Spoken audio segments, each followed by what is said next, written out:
Hi Scorpio, welcome. So tingnan natin kung ano yung mensahe sa'yo. So be open-minded po, hindi halos lahat makaresonate. Thank you nga po pala sa mga nagsusubscribe, sa mga bumabalik. Maraming pong salamat. Give me the message for Scorpio. Ano yung mensahe sa'yo? Give me the message for Scorpio. Ano yung mensahe sa'yo?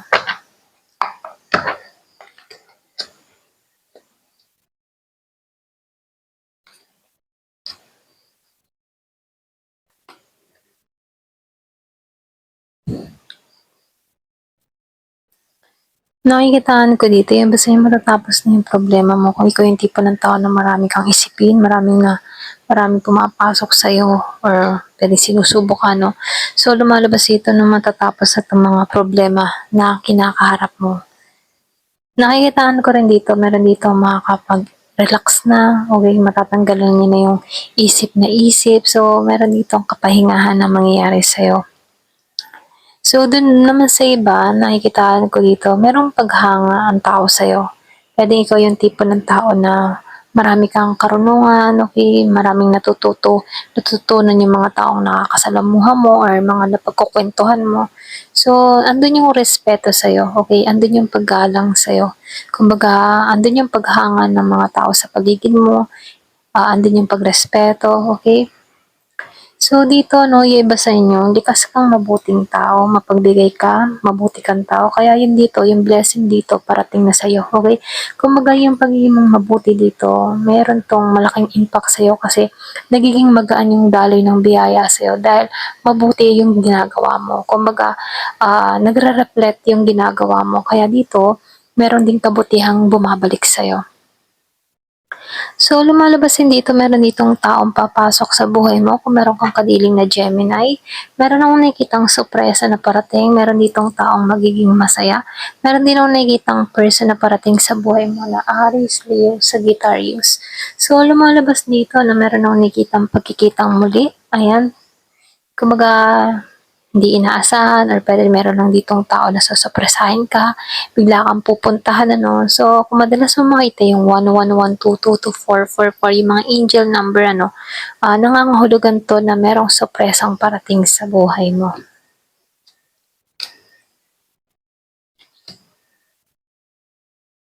So, dito, no, meron kang tapang, meron kang lakas ng loob. Kahit may mga problema kang dumarating, kaya mo to. Ito lang yung mensahe, no.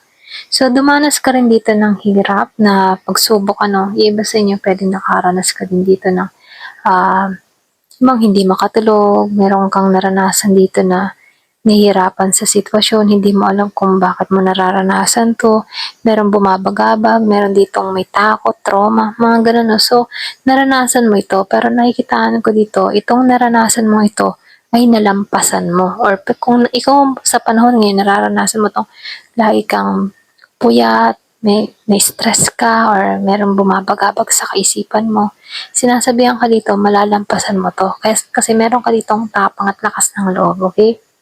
So, dito na pagdating sa kaperahan mo, magiging okay ang lahat, magiging balance ang lahat. So, lumalabas din dito, malaki yung, kumbaga ikaw yung tipo ng tao na maraming pangarap sa buhay, meron kang gustong mangyari, marating. So, masasakatuparan mo to. Kasi dito, lumalabas na matapang ka, hindi ka madaling sumuko, no? Kahit may mga pinagdadaanan ka sa buhay, ikaw yung tipo ng tao na palaban, okay? So dito 'no, nakikitaan ko rin dito, maingat ka din tao 'no, hindi mo hinahayaan na masaktan ka rito. Medyo defensive ka rin dito, ito lang nakikita ko or puwede ring sabihin, meron ka talagang dinedepensahan para lang ingatan yung sarili mo, okay?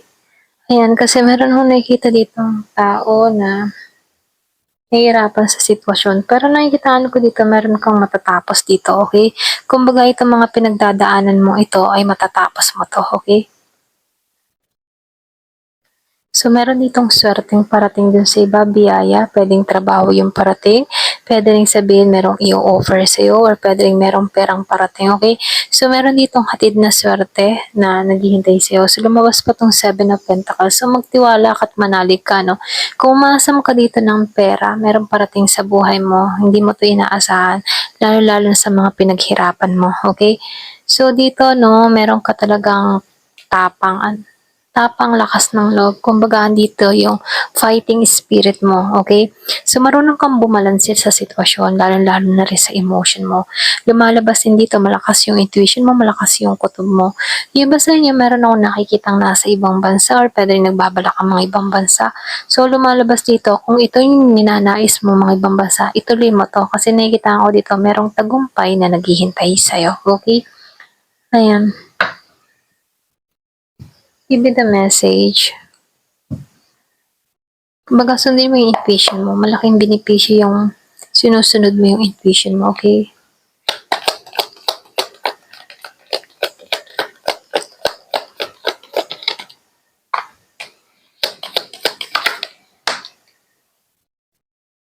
So, meron ditong so lumalabas ito work. Work yung parating, meron kang ma-achieve, merong tagumpay na naghihintay sa'yo. Yung lahat ng kasibagan mo, no, ikaw yung tipo ng tao na masipag, ay meron niyang susuklian ng gantimpala. So, meron ditong hiwalay na nangyari dun sa iba. Pwedeng meron kang ditong tao na nagkaroon kayo ng tampuhan, konting conflict, away, gulo. So, meron akong nakikitang hiwalay na nangyari sa pagitan niyo ng taong ito. So, meron ditong mga puting babae, singkit, or pwede rin sabihin na meron kang kadiling dito na babaeng ganito, or pwede rin ikaw ito, okay? So, dito, no, merong vulture. So, lumalabas na meron kang kaaway, kagalit, or pwede meron dito nag-intention sa'yo na hindi maganda. Again siya sa'yo, gusto ng tao nito na ma-depress or magkaroon ka ng anxiety dito. Kaya iba sa inyo, nakikita ko dito sa 10 of Swords, merong hindi nakakatulog, nahihirapan, hindi maintindihan bakit mo nararamdaman to. So, meron dito nagpapadala, pwedeng padalang palipad hangin, or pwede rin sabihin na meron nag-i-intention ano. So, may po yung mag-cleansing. So, meron mag-insenso ka or pwede gumawa ka ng hakbang pang-protection. Marami naman yung napapanood na protection, okay? Ito na yung start para mag-research ka, okay? Para sa mga pangontra. So, merong dark woman. Pwedeng maitim na babae yung gumagawa, kumikilos sa'yo. Pwedeng inggit kasi maputi ka rito or pwedeng mas maganda ka at mas nakakaangat ka dito, okay? So, pwedeng merong naiinggit lang. Family sorrow. Merong pinagdadaanan. Iba sa inyo, pwedeng merong nawala, mahal sa buhay. O pwedeng dahil din dito, kung meron ka mga pinagdadaanan, no? Meron dito family sorrow na nangyari. Merong nawala, mahal sa buhay. Pwede nung April. Iba sa inyo, April. Merong nangyari nitong April, okay? So, importanteng buwan to para sa'yo. Yung iba sa'yo, hindi halos lahat, ano? Meron ako nakikitang mahal sa buhay na nawala nitong April o pinanganak ng April, mga ganyan.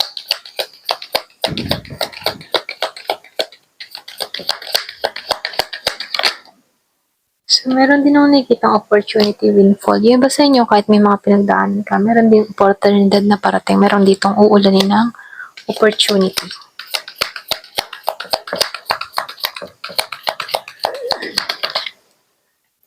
So, dito, no, pay attention to your finance dun sa iba sa inyo. Merong good fortune na parating. So, dito liwanagin mo yung isipan mo.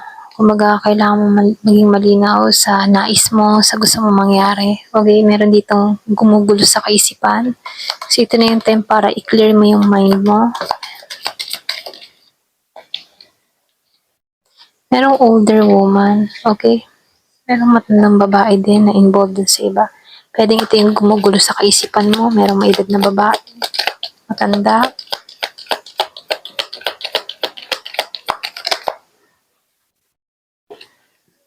So, dito, ano sinasabihan ka dito? Yung gulong, ano, kumbaga, may time na mahirap ang sitwasyon, may time na madali, ano.